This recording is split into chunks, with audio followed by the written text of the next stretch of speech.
My name is John, and this is my good buddy Andy, and you're listening to Packers Blitz podcast, the podcast that is done by two diehard Packer fans who survived the dark times of the 1980s, which we hopefully doesn't happen again this year, of Packers football, and live to talk about it. And this podcast always is dedicated to the world's greatest fans, Packer fans. So, Andy, training camp, let's go! Let's go. Sorry, a little bit loud in your ear there. It's all right. I've been. This is so exciting to have NFL Network. football back. Oh, isn't it? So NFL Network has been doing this thing. I know you don't have it, but that's okay. I'm not trying to rub anything in here. But so NFL Network is at all 32 camps, and they've been doing every night, every weekend. They go to a camp, and they'll talk about everything. So I've been watching, obviously, the Packers camp. And one of the things they keep saying is that they like Steve Smith. If you remember Steve Smith, he was with Carolina for a number of years, then went to Baltimore, a great wide receiver for Carolina Panthers, and pretty good for Baltimore. And he's been watching Jordan Love. He likes what he sees. He can tell it's going to be a little growing pains. He keeps telling that growing pains. But he absolutely loves Christian Watson. He's like, that dude is special. He says if he puts it together and they can use him correctly, he is going to be a special player for the Packers. And he says, I just love the way he runs routes. And we'll talk about this a little bit in the podcast, some news about him and how people are feeling about him. But let's get the news and notes. Yeah, before you do that, John, actually, I figured I'd add something. I wasn't going to actually bring it up at all, but there was an article, and basically the gist of it, just to keep it short, was head coach Matt LaFleur basically was ranting and raving about Christian Watson and how smart he was. Yeah. And I think he called him one of the smartest players he's ever been around. So that's pretty good. That's something that I wasn't kind of expecting, but and I'm sure Christian Watson wasn't expecting that either. So I guess that probably has to do with work ethic and making sure that you're on the same page with what's going on and studying the playbook and asking the right questions and making adjustments and blah, blah, blah.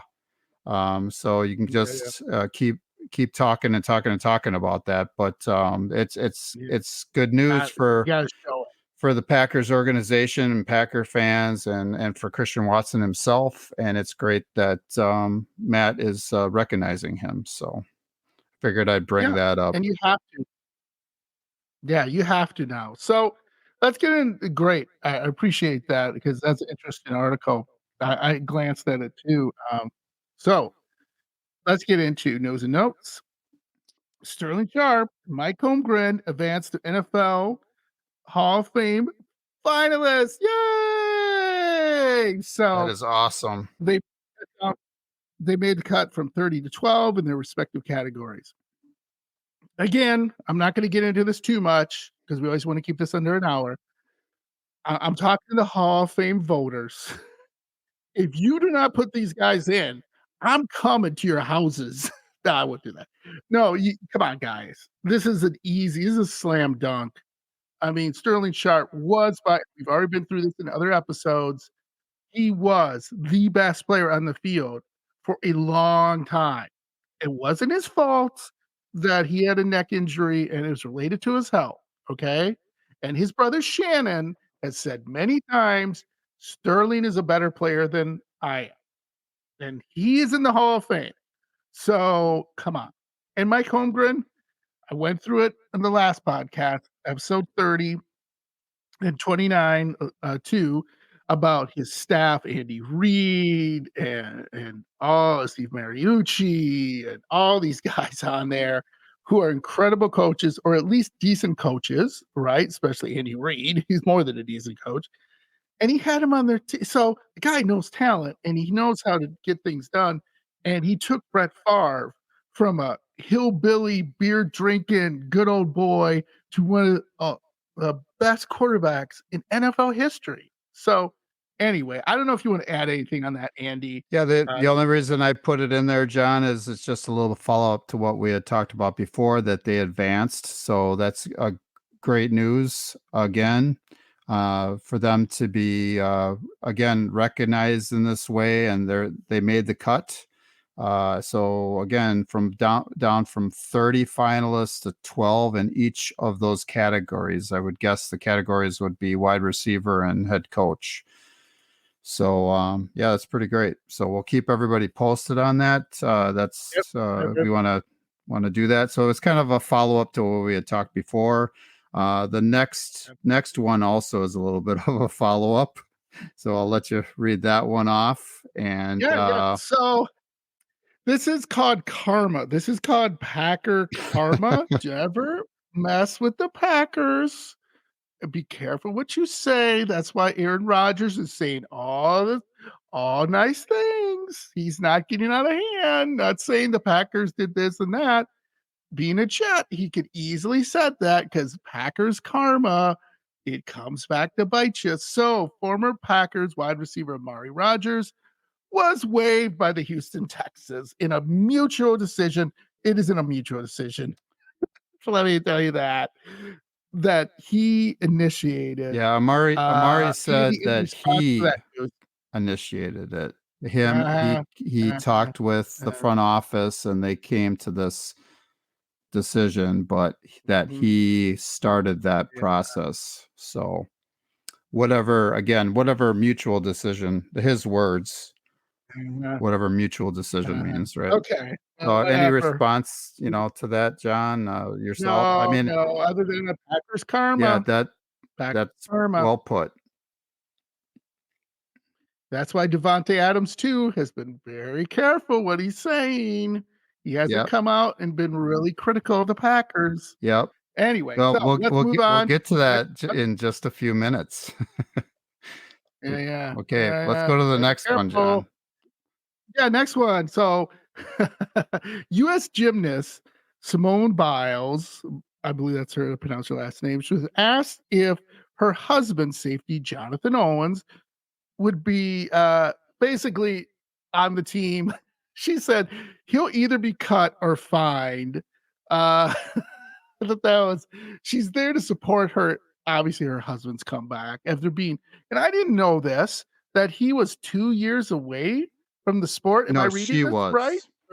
Yeah, she was. Yeah, so okay, that's what I thought. So they were asking her whether her husband, Packer safety Jonathan Owens, was going to be there for her to support her during her comeback, because she hasn't actually been participating in any sort of meets or anything for 2 years. So she's been away from the sport.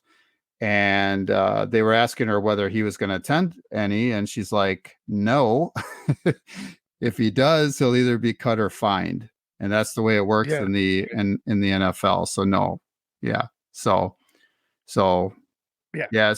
Simone is, and we already talked about it. Simone is returning to competitive gymnastics on August 5th it's called the U.S. Classic, which is a primary tune-up for the U.S. Championships. That's where that's the final, basically meet that determines who the best is in the United States. So this is just a precursor to that. She's also unsure whether or not she will be able to cheer on her husband. So it's going to be both. Both her and her husband might not be able to support each other. And she wasn't sure that she'd even be able to see any of the games that, any of the NFL games that kick off in September. So figured we'd bring that one up. So Jonathan Owens, he was a PB mild lock, if I remember right. Yeah, he's mild. Right. He wasn't a lock. No. We'll talk about this later in the podcast, but he's been on the second team. It looks like he's going to make the team, but a lot can change. in the Yeah, meantime. we already said the safety. Yeah, the safety is the weakest position. So if you can't make it in Green Bay, you're not going to make it anywhere. All right. So saving the best for last, my boy, Aaron Rodgers. Look how nice Aaron Rodgers is, Andy. He gave back 35 million bucks. He just said, "Here you go." Yep. He took a pay cut. I when I s- yeah, I thought that was so funny when I saw that. I was Yeah, like, he took a okay, pay cut from $110 million for 2 years down to, um, yes, 75 million, which pretty much correct. assures he's gonna be with the team at least 2 years for sure. Yes, yes, And yes. so it was actually a $35 million pay cut. So I think he's trying to give them some cap flexibility, so to speak. And then, of course, I'm And sure why would they want to? you would have people in the Twitter world or, Why would they want to somebody on do social that? media, like the average fan saying, "What? Why would Huh? they want to? Why didn't Aaron do that when he was with Green Bay, for the Packers? Why didn't he, Well, I'm just saying that's what he some kind people are, and that is a good question, but yeah, I wouldn't read too much yeah, into that because at that time he would remember. And we're not going to get into the Aaron Rodgers thing again because I know the way it goes. Remember, he was in his prime when he's with Green Bay for the most part. Okay. So for him to take a pay cut in his prime is ridiculous. And come on, this is apples and oranges. But so you want me to read yeah, this? so You want me to read this? You go want to right read ahead. this? Okay. So I love the internet, how crazy it is. This is not going to happen, people. Let's relax. There are rumors swirling that Devontae Adams would join Aaron in New York. That will never happen, people, because again, our discussion has said multiple times and sure that they leave. Leave another year in May next year. Next year, how does Aaron Rodgers be? Because they are going full speed ahead to go to the Super Bowl this year. I, I just that's crazy. Well, I heard something So today, John, that it's 17% more likely that a player gets injured on AstroTurf, and he sure, plays on AstroTurf. So, and I think last year there were well, only a handful of games, maybe like 3 or 4 games or whatever it was, that he played on AstroTurf. I mean, somebody his age, that takes a toll on your body, and he's yeah, had sure, some but lower leg injuries, calf injuries and this and that. So, I'm not trying to jinx him. I hope he, stays upright, and I hope that he doesn't get injured, of course. And the NFL is better with him playing in it. oh Everybody wants him to make the playoffs. Everybody wants him to yeah, succeed. I'm not trying to jinx him, but no, and no, then you've got the other no, thing I wanted to follow up on with Devontae. He is going to be the number one paid wide receiver next year at 26 over $26 million a year.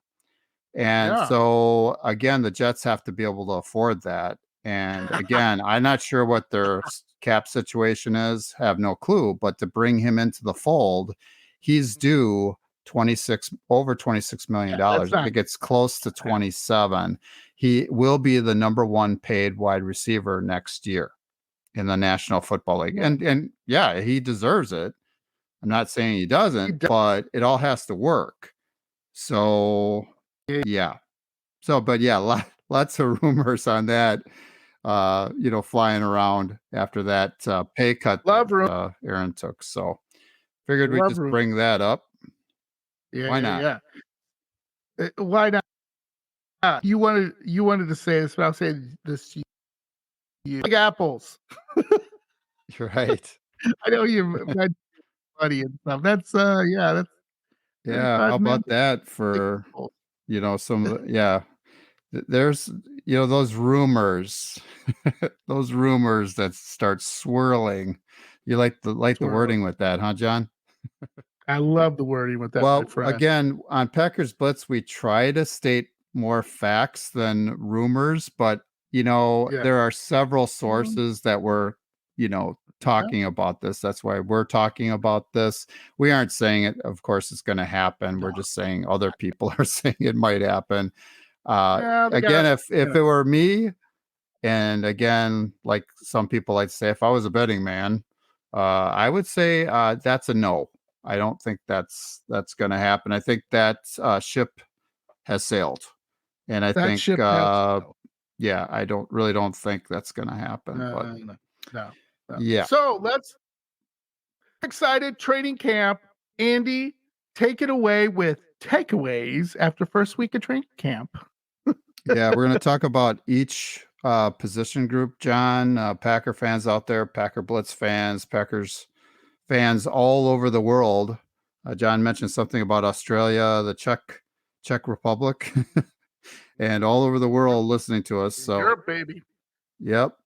At the quarterback position, Jordan Love shined on Saturday. That was the last practice that they had was on Saturday. There was an off day on Sunday, and then they were back today. So on Saturday, at least, this may have been the best practice that Jordan Love has ever had. According to Packers Wire and USA Today writer Paul Brettel, this is what Paul had to say. He was balanced in the pocket, decisive in his decision making, knew when to buy time with his legs, and was accurate. Overall, Jordan was 16 for 22 on the day and 4 for 7 during an end of the half 2-minute drill that resulted in a field goal, one that was actually made. I figured I'd add that, John. We'll talk about that later. Yeah, we'll Uh, talk about that, right?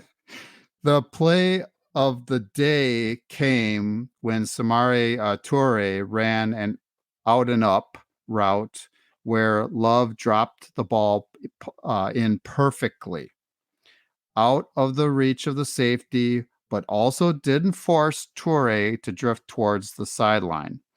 So far, Packers head coach Matt LaFleur has seemed to be very pleased with Jordan Love's very buttoned up performance and sound running of LaFleur's offensive system. So Jordan's looked pretty good, John. And but unfortunately, just on a downer, the backups haven't. They haven't looked I very heard good. that But too. yeah, so we're just going to stay positive, and Yes, Jordan sir. Love is shining. He shined on Saturday. Then the running back group, unless John, you have something to add about the quarterback. Okay, Nope. so Tyler Goodson's versatility has been on full display. So on episode 20, John and I talked about Patrick Taylor being the front runner for the RB3 behind Jones and Dillon. Yes, we did. Well, it looks like we may have been Mm, wrong. Tyler Goodson has been a jack of all trades, so to speak. He has lined up out of the backfield, in the slot, and out wide. Tyler was a ball carrier, pass catcher, and used as a motion man. By the way, Packers fans should expect motion to be a much more integral part of the Packers offense this year. Tyler Goodson may be currently the third running back. Even Lou Nichols may have leapfrogged Patrick Taylor on the depth chart. And Lou Nichols has showed excellent burst, vision, and physical running style. So we may have been totally wrong, John, on that one. yeah, it's It early. seems like he actually might be fifth on the depth chart, where I thought because of his special teams ability that Patrick Taylor was going to make the club.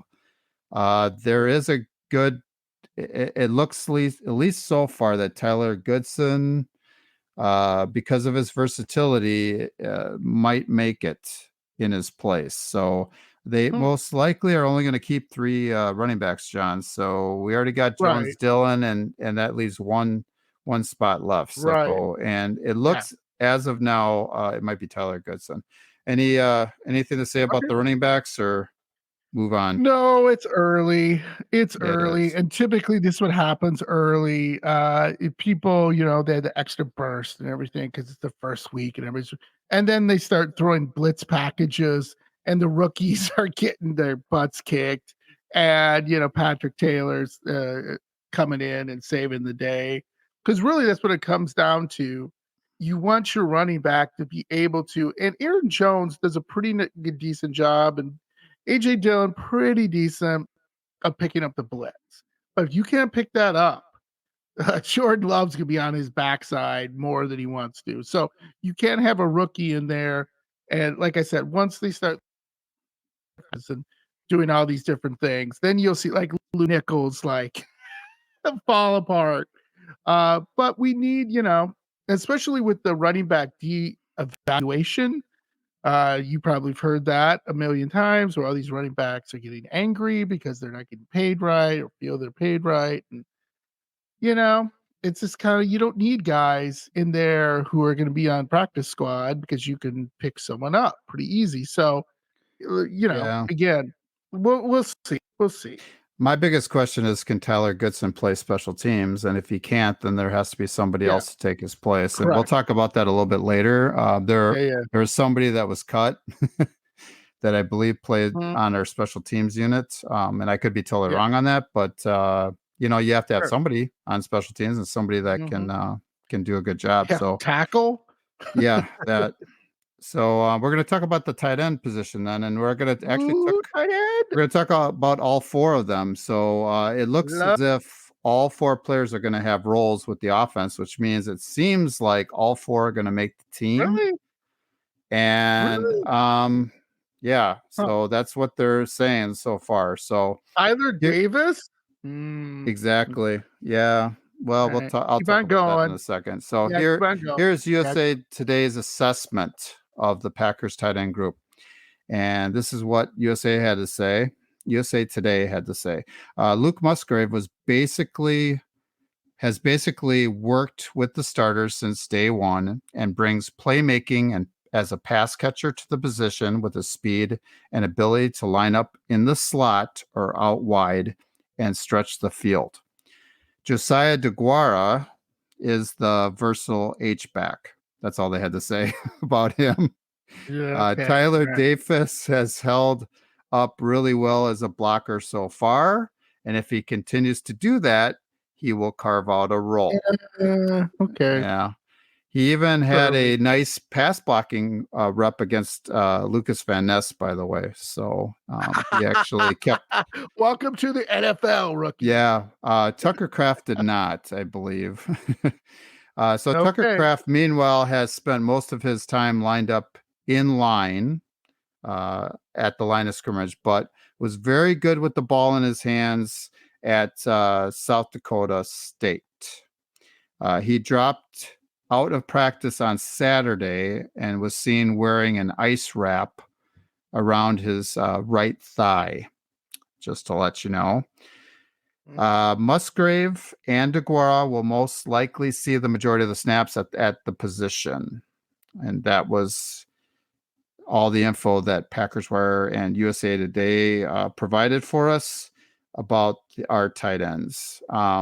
So basically, Packers tight ends coach John Dunn said that because the Packers use a lot of 2 tight end sets and have a lot of versatile players, they will be able to run a variety of plays from one personnel package, helping create those mismatches. So the tight ends coach, John Dunn, I believe he would like to see all 4 of them make the team.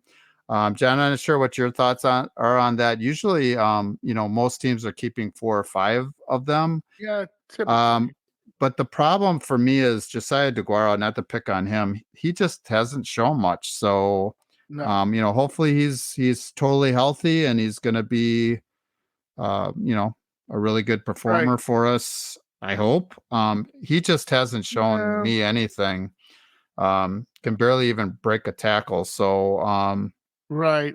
I don't know. Franks. All right. Yeah, So Bubba Franks. my thing is with Luke Musgrave, and I know Packer fan, and I know Andy, you're going to be like, "Wow, this is a little bit early to say that."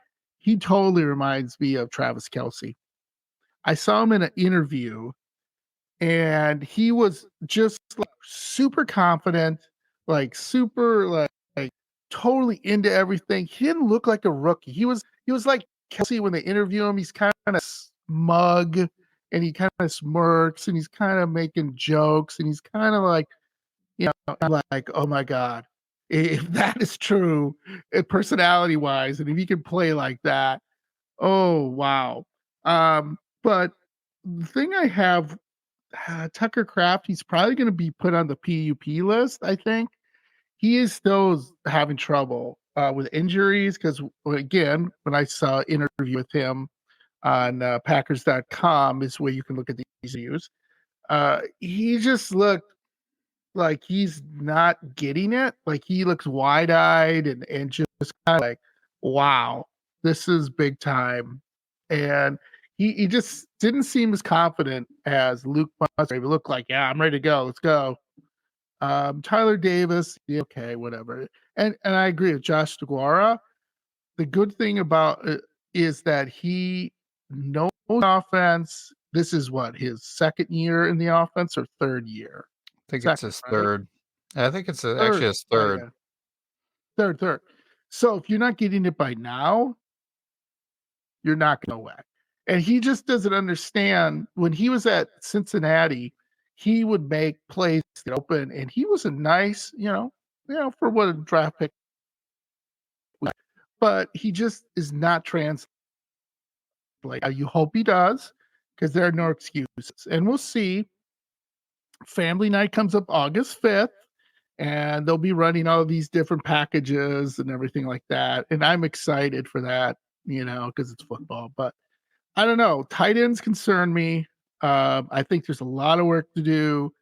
And Mercedes Lewis, hopefully the Packers still have his number, like On we've speed talked dial. about in previous huh? On On speed speed dial, and dial, yeah. hopefully because they have Mason Crosby, which we'll get to. They definitely have Mason Crosby's number on speed dial. We'll get to that. But anyway, that was my thing. So wide receiver, let's talk about that because that is exciting. This looks like a group that could take it to the next level. Yeah, the 3 starters, basically Christian Watson, Romeo Dobbs, and Jaden Reed, have all seen ample targets over the middle, allowing the pass catcher to catch the ball in space to create big yards after the catch and explosive plays. So they've been running a lot of routes in the route tree or whatever over the middle. So that's something that the beat writers brought up over and over and over again, that they were seeing it. And this is going to be an important element of the LaFleur offense, especially moving forward. So a lot of pass catching over the middle, and they've found a lot of success too. So that's about all I had with the wide receiver group. Yeah, that's kind of a complicated one. There's some wide receivers out right now. I think it's Wicks is hurt, and Torres looked good. We talked about him a little bit earlier. Yeah, and so, but not a whole lot to talk about yet. So we'll see what happens with that. But that's as much of a question mark, maybe not as much as the tight ends. But that's a big, our pass catching group in general is a big question mark. So we know the backs. Absolutely. We know the backs can catch the ball out of the backfield occasionally. Hopefully they'll catch the ball more than he did last year. Jones and Dillon are going to get some pass catching opportunities, but it's the rest of them. You're kind of like, I don't know. So yeah, they big got to time. get the ball to Dobbs. They got to get the ball to Christian Watson. Jaden Reed looks like an exciting player in this. Hopefully So they'll have really him. quick about Jaden Reed. Jaden Reed, I'm going to take back what I said about the draft. I called him Antonio Freeman. I'm going to take that back. I think he reminds this guy, Andre Bad Moon. Remember him Oh, at Andre all? He's Rison. from Michigan Yeah, State. Yeah. So yeah. I think I they were. watching Packers. I want to. I want to say the former player, NFL player. Sorry to cut you off, John. I thought it was Percy Harvin. I thought it was Percy Harvin that they kept comparing him to, but that one's been coming up lately. Really? And, well, I don't know. Kind of one of those guys that can line up all over the place and is explosive and blah blah blah. So correct. yeah. So on the horizon, if you remember football fans like Andy, when he was with Atlanta, he was really good at lining up in the slot and also good at lining, up, deep and running certain routes and running the route tree. He just had just a swagger about him, just a way about him that you were like, wow. Granted, he did not have a Hall of Fame career, which I think he could have, but he got in his head a lot. And his head's kind of having some issues he had off the field with burning his mansion down, his girlfriend burning his mansion down, and other things. But if you remember him, he was a big guy, kind of, but he had like big arms. He wasn't short, but again, he just kind of was like one of the guys. You're like, man, he gets in the open field, he's hard to tackle, and he was, and that's what I kind of Jaden Reed. I'm going interesting. Let's see what this guy does, because he just reminds me of that kind of body build and just kind of swagger. Because I've heard him in interviews already, and he's like, "Yeah, I'm ready. I'm in the book. I'm at practice. I'm doing everything I can. I want to be great, and I'll do kickoffs, I'll do punt returns, or whatever." He's a really great attitude right now, and he just seems like a guy that could really stretch the field, but he has trouble catching the ball sometimes. So he's got to get that over that. So anyway, that was just something I would brought up. I found interesting this week. Just kind of Andre Bad Mood Rising. Bad Mood Rising, and remember in the Super Bowl, caught that Super Bowl pass. He did running the wrong route. If an Antonio Freeman, like go deep, just go deep. He did. He wasn't supposed to do that way. Antonio Freeman was supposed to run his route, and he was supposed to run Antonio Freeman's route, and they ran the wrong routes. But anyway, the rest is history. And he still caught it, so good enough, right? He did. That's so key. Offensive for a touchdown. Yeah, offensive line. Yeah, basically about the only thing to report, and it's kind of interesting. Even though Josh Nijman and Zach Tom were evenly splitting starting snaps during OTAs, they would alternate days, by the way. Zach Tom has lined up at right tackle with the starters over Nijman for the majority of the team drills. So it looks like Zach Tom is the new Packers starting right tackle. So just to let everybody know. Go. So when the pads are put on starting today, Monday, we will all get a better idea of where each player stands. But as of now, it seems like that's where it stands. They believe Zach Tom is the answer at right tackle. And right now, Yash is kind of backing him up. So it seems like he's supplanted Yash. And that was part of the reason, John, that I talked about on a previous podcast, that there is a chance we might trade Josh Nijman because Zach Tom was a beast and stepping up and looked like he was going to become the starter. So, absolutely. Any thoughts on the offensive line? You want me to move on? Okay, so the interior defensive line basically looks faster which is a good thing. Nice. With Yeah. Devontae Wyatt and Colby Wooden seeing a lot of playing time, the speed and explosiveness of the interior line has been on display with sideline to sideline. We like to hear that sideline to sideline speed plays and quick, explosive moves into the backfield. This position group is now much faster than in recent years. So Nice. our interior line's Like been looking that. good, John. Like And that. any thoughts No, just what on that? you said. You had that statistic. How much we sucked at stopping the run last year. We were last or near last in stopping the run, and last in this category. Whatever you came up with, the point is we just suck. Yeah, So I'm they hoping that this interior line could, do what they advertise right now. yeah. So they're basically talking about, Kobe Wooden is a rookie, and then you got Devontae Wyatt. He didn't play a whole lot last year, but he was our number one No, he pick. did And not. so they kind of called those two out, Mhm. that they've been doing a good job and they've been looking good, Nice. explosive and whatnot. So as of now, of course, you're looking at Clark as a starter, and then I think it's TJ Slayton is the other one. Yes.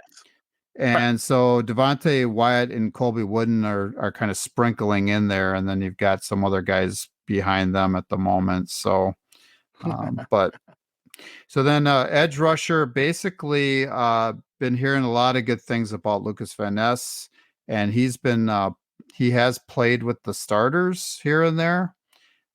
So basically, Lucas Van Ness is of course our first round pick from this year. He's a power rusher with an incredible burst when the ball is snapped. He made several plays where he put offensive linemen on their heels and drove them into the backfield. That's kind of what he does. On Saturday, he drove Josiah. Yeah. On Saturday, he drove Josiah DeGuara into the backfield so quickly that the play had to be blown dead. Lucas basically totally wrecked it. Also, Van Ness looked good as a run defender by setting a strong edge, forcing the ball carrier back inside.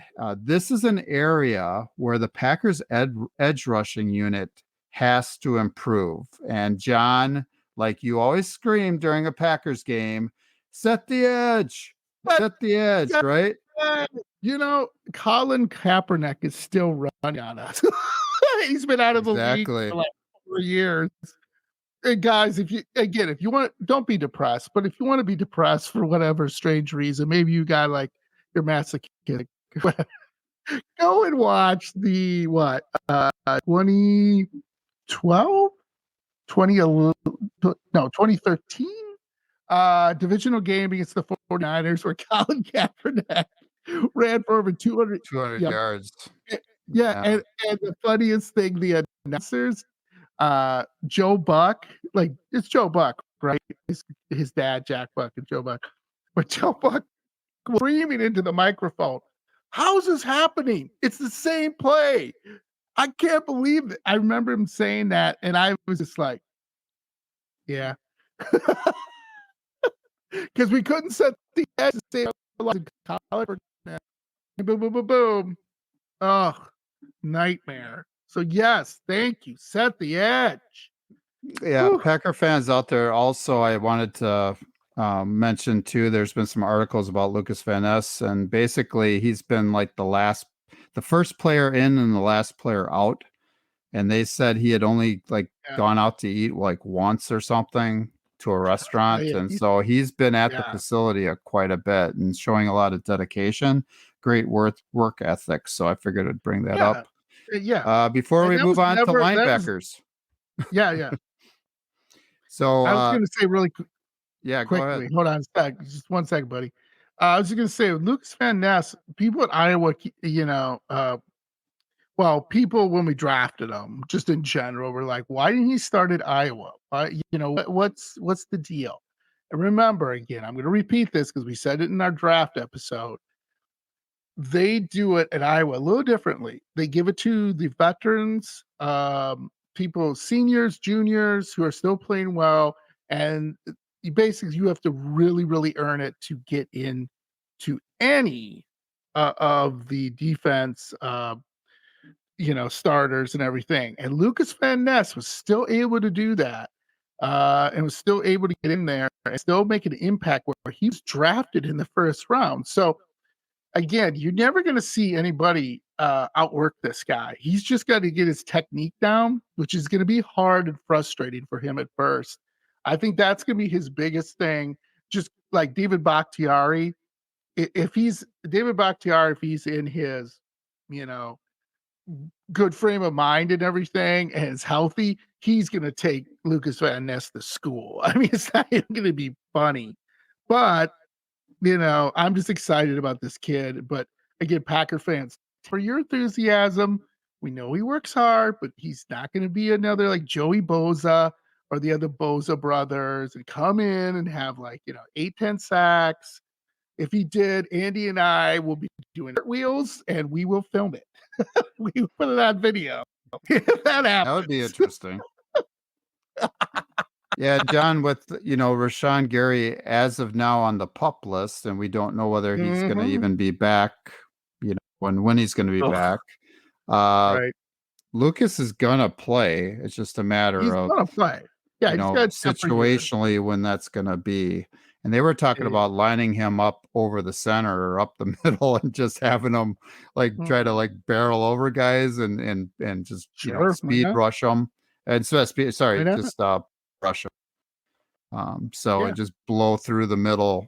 So they were talking about using him more as like a defensive tackle in the middle, but he can line up anywhere. That's his versatility again is kind of what Goody likes to see in his draft picks, and he is versatile. So that's a good thing. So we're going to move on to the linebacker group, and in particular, I guess you would call them middle linebackers.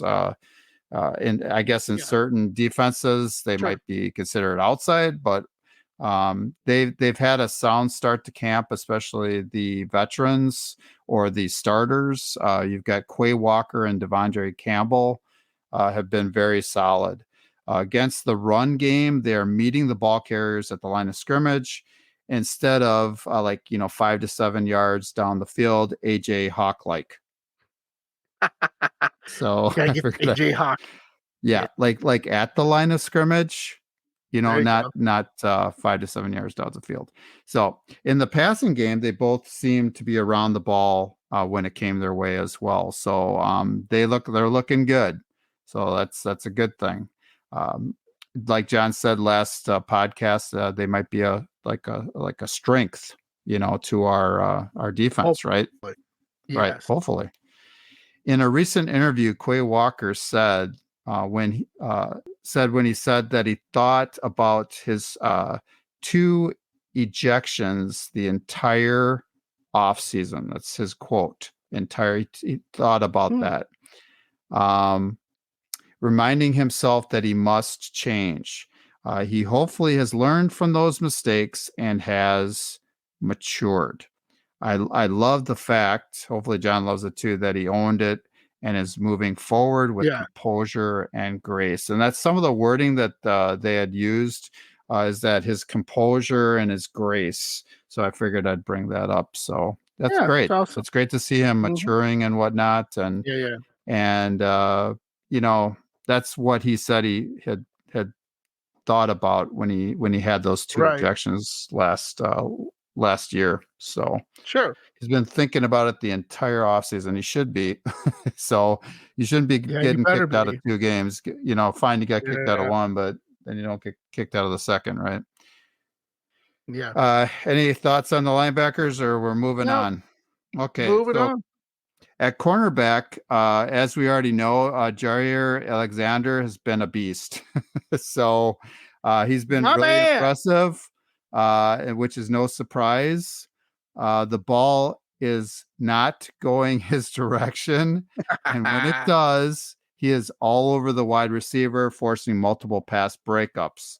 By the way, slot corner Keyshawn Nixon even played some on offense, being used on some gadget plays and in motion a lot. Remember, John, we talked about earlier in motion, a lot of motion plays, A lot of motion. foundation of the Matt LaFleur offense. So Keyshawn Nixon's playing offense, John. That's your How boy. about that? Yep. Yeah. And he was still on special teams a little bit here and there. So He better. yeah, We need him. no kidding. Okay, so we're moving on to the safety position. The depth chart is actually taking shape. Darnell Savage and Rudy Ford have been the starters since day one of OTAs. Tavarius Moore now healthy, along with Jonathan Owens, who we talked about before, Simone Biles' husband, have been with the second team defense, which means those two will probably be making the team along with Darnell Savage and Rudy Ford. Dallin Levitt, who we talked about last podcast too, is a core special teams player. Looks like he's probably going to make it. Hopefully, he won't be released like linebacker Jonathan Garvin, who was given his walking papers on his birthday. Oh, ouch. That was cold, John. That was cold by the Green Bay Packers organization. Guys, wait another day.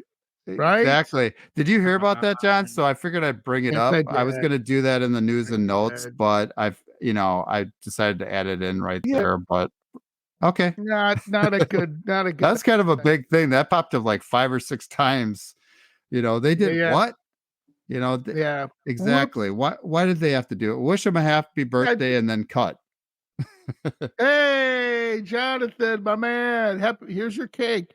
Now go eat it outside. And I'm not positive, John, but the reason I brought it up because I thought he was on a pretty good special teams player for us. I thought he was a good special. Yes, he was.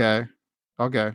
Yeah. So he had some potential at edge rusher, but now with Van Ness and some other guys, he's not going to make it. Well, that was another reason why I mentioned Dallin Levitt, because it looks like he's probably going to make the team then. Considering Jonathan was one of our better tacklers last year on special teams. So yep, absolutely. We shall see what's going to happen with that. So let's move on to the special teams. Why don't we? So basically, So basically, there's been some ups and downs. More ups than downs. There was a down on Saturday for Anders Carlson. So Anders Carlson went 11 for 12 during minicamp, and then 5 for 6 to begin training camp. A solid start, right? However, on Saturday, we all saw the inconsistency that can come with relying on a young player at kicker. From 40 to 45 yards, Carlson was 0 for 3. From 50 to 55 yards, he was just 1 for 3. Yeah, yep. John, Packers fans, if you're adding that up, it's 1 for 6. That's not good. It's apparent that Anders has a big leg, but he is inconsistent. Packers GM Brian Gutekunst didn't close the door when asked about adding a kicker to the roster. It does seem that it's Anders Carlson's job to lose. We've said this before. Patience, like with Jordan Love, will be the key. Anders, like Jordan, is replacing a franchise legend in former kicker Mason Crosby, who hopefully is on speed dial. Patience. I will say that 13 of the Packers' 17 regular season games are outdoors in 2023. Boy. Anders Carlson cannot blame the wind, cold, or bad weather. There will be no excuse for struggles or dismal performances for a place kicker in the NFL. So I figured I'd bring that up, John. I didn't know whether you knew that, but I thought it was kind of interesting when I read it. Yeah, I did. So however, punter Daniel Whelan, who I had talked about on a previous podcast, who who we had talked up actually in a previous episode, had a fantastic Saturday and showed off his big time leg. He averaged 52 yards a punt, 52 yards, and an average hang time of 4.56 seconds, which is pretty darn good. So I figured I'd talk about the upside of what happened on Saturday. There we go. There we go. There we go. So it's really. Oh, go ahead. No, go right ahead. No, I'd say really quickly. So they asked Mark Murphy. Oh, Mark Murphy. I'll have to find the article. But they asked him, they were just joking with him. And, and they, like you said, they asked Matt LaFleur and Gutekunst and all those guys, hey, what do you think of the kicker? And one of the beat reporters, I don't know who it was, goes, hey, Mark, do you have Mason Crosby on speed dial? And he's like, well, we have him, we have his number and everything. And then they asked Rich Bisaccia. They go to him, so what do you think about? And he's like, saying, oh, well, this is happening, leg and blah, blah, blah. And then Rich Bisaccia goes, well, we're lucky because Mason Crosby has not signed with another team. And I know Gutekunst has him on basically speed dial. So Rich Bisaccia, I think, was like, oh boy, this kid better work out. Otherwise, well, hey, Mason, you're back. Because we cannot lose games by a field goal. You know what I'm saying? I mean, not for a young team. We had some close games last year, John, and we are going to have to win close games this year if we're going to make the playoffs. It's too deflating to be like down by 2 with 10 seconds left, and you have a kicker kicking like a 40-yarder and hooking it to the right every time. You can't do that. So hopefully we'll end up like the Vikings, hopefully we'll end up like the Vikings and win 11 one-score games. Not happening this year, Vikings fans. Just to let you know. No, so, but maybe that will happen for the Packers this year. That would be nice. Hey, but yeah, we all know that the Vikings are not going to win the division this season. They're not. No. Detroit. We'll talk about this in future podcasts. We will do this season. And Detroit fans, I just want to say this really quickly to you. You better win, because everybody, and I mean everybody that I listen to and on the podcast and reading, online and NFL Network and Sports Center and all that stuff, they're picking them to even go the Super Bowl. Which, when I heard that, I was like, calm down. All right, everybody calm down. So, all right, so let's get to part 4 here, if that's okay, Andy. I'll take this one. Yeah, what's up next? What's next up at training camp, John? Yeah, so I'll take this, since you did a great job of training camp. Thank you, man. Always awesome. So after 4 practices in shorts and helmets, the Green Bay Packers put on pads for the first time in training camp today, Monday. Packers head coach Matt LaFleur said, I'm looking forward to seeing these guys more like real football. Yeah, that is real football, I guess. He continued, week 2 to me is where you've got to get a little more detailed, be a little more intentional. Yeah, the intensity is going to pick it up. So I think that's anything you want to add on that. I mean, you have due to the collective bargaining agreement. Yeah, the collective bargaining agreement, everything's changed. You only have so many practices and pads, which, in my opinion, has made football worse because the tackling is worse and a lot of guys getting injuries because, you're just running around in shorts and a t-shirt and a helmet. No one's smacking you in the head. So so basically the first 4 practices were in shorts and helmets, and moving forward, they are in pads. So yeah. So Omaha. According to ESPN's Rob Demoski, Monday's practice in pads at Ray Nitschke Field attracted an interesting guess. Former Super Bowl winning quarterback and future NFL Hall of Famer Peyton Manning. He was seen walking with LaFleur, standing on the side and hanging out on the field. Manning's production team, Omaha Productions, was in Green Bay to discuss a potential project. Omaha Productions co-produced the recent Netflix series Quarterback, which I am starting to watch right now, which followed Patrick Mahomes, Kirk Cousins, and Marcus Mariota, Mariota. excuse me, throughout the 2022 season. That could be a hint for new starting quarterback Jordan Love, could be highlighted in the second season of the series. Since the first season is quarterback focused exclusively on veteran passers, it makes sense for them to show the ups and downs of being a young single caller in the NFL. Jordan Love, a Netflix quarterback. However, according to Justice Mosqueda, Mosqueda, probably. thank Justice you. All right, Mosqueda buddy. of Okay, there we go. Thank you. acmepackingcompany.com. Yeah.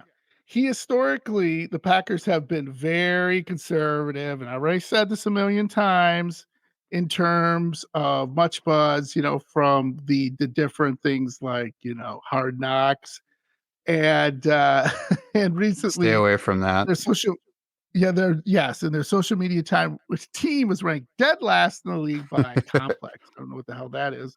Yeah, I don't know what Maybe Complex Manning is can either. crack a door for fans that hasn't been opened before in Green Bay. And let me just comment really quickly on that. Remember, Hard Knocks has been pushing their way in to Green Bay for years, okay? And they cannot get in. And the reason why is because Brett Favre and Aaron Rodgers were like, nope, you're not coming in here. And of course, your two Hall of Fame quarterbacks are going to go, yeah, okay. Don't be surprised if this happens with Jordan Love, especially if we need some good press. Things start starting south. Green Bay is just not one of those teams that really allow a lot of people to kind of get in there and take a really good look, because watching the quarterback series on Netflix, they actually go in their homes. So like they show like Kirk Cousins like reading to his son before he goes to bed. They show Kirk Cousins like he has like this closet that he made into like a temple of his accomplishments. And I'm like, okay. I like it. It's a good series, but they spend a little too much time on the outside. I like a little more on the inside of what's going on. And again, Kirk Cousins, Costco hot dog. You'll never change my mind. He's an average quarterback that will never win a Super Bowl. And Patrick Mahomes continues to dazzle. I mean, he's an amazing, amazing player. And Marcus Mariota, he's a guy. When you watch him in this series, I don't know, Andy, if you've watched it yet, but he's just a guy. He won the Heisman Trophy, and you think he'd be this wonderful quarterback, but Yeah, he got benched this past season, John, and then I believe he didn't get re-signed or got released or whatever by the club. So he's with he's backing up Jalen Hurts in Philadelphia, I believe.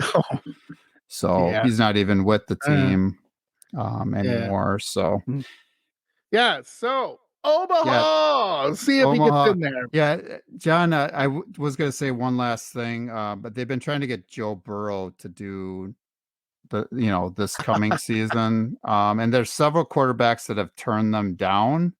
So I'm not sure what the status is. If people were interested in that, I don't have any clues. Google it. It's really intrusive. I mean, they go everywhere. So you got to be like, okay, they show people eating dinner. I mean, they show cameras and the families eating dinner with their fam. I mean, no thanks. I don't want to do that. You know what I'm saying? Well, this is too much. Give credit to Patrick Mahomes. It didn't seem to affect him too much because he ended up winning the Super Bowl. So but he's a hell of a talent. So that's he is.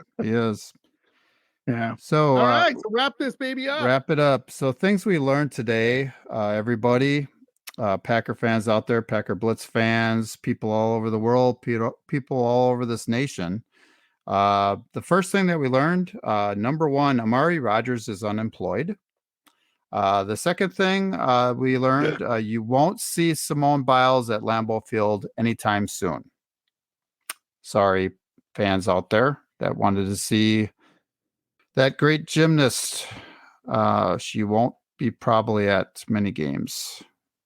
The third thing, Aaron Rodgers took a pay cut, $75 million as opposed to $110 million for 2 years, because Devontae Adams will be the highest earning receiver next year at $26.64 million. It is a long shot that he will join Aaron in New York. Yeah. Fourth thing we learned today, John, Packer fans out there, the Packers players are transitioning from shorts and helmets to full pads this week at practice. Jordan Love might have cameras following him around from Omaha Productions sometime soon. And last thing, the fifth thing we learned today, John, Packer Blitz fans and Packer fans around the nation and the world, let me leave you with this thought. Training camp is just a chemistry lab for the 2023 Packers. Matt LaFleur is the mad scientist running the camp. LaFleur, Brian Gutekunst, and their respective staffs are using the scientific method to question, research, hypothesize, experiment, analyze, conclude, and communicate. The concept of chemistry and working together fits nicely when it comes to a team sport like pro football. After camp is over, the fans will see the results of this science experiment when the Packers take the field for the regular season opener on September 10th. John, I can't wait. I can't wait either. I can't wait. How'd you like that one? How'd you like that one? I love it, man. It's all about chemistry, science, scientific method. Scientific method chemistry. I love that. Well, you're trying to build a team chemistry, that's for sure. Well, yeah, you got to do that. Absolutely. Yep. So, Packer Blitz fans, been another great episode. Please follow us on Spotify, iHeartRadio, wherever you listen to Packers Blitz podcast. Again, also on YouTube, rate us 5 stars because Andy and I need it so we can continue this great and fun episodes that we're doing. Like I said, in the future, we'll be having some fun things. We will hopefully be doing live shows as well as some other fun things.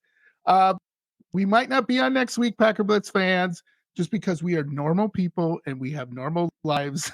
But hopefully we will. If not, we will definitely talk about family night. That is August 5th. We will talk about training camp. We will talk about hopefully some other good news, and hopefully can stay injury free. So that's it for me. Andy, anything more to add before we go? No, great podcast, John. Great job. Great job, buddy. Go Pack, go. Talk to you later. Go Pack, go. See you, buddy.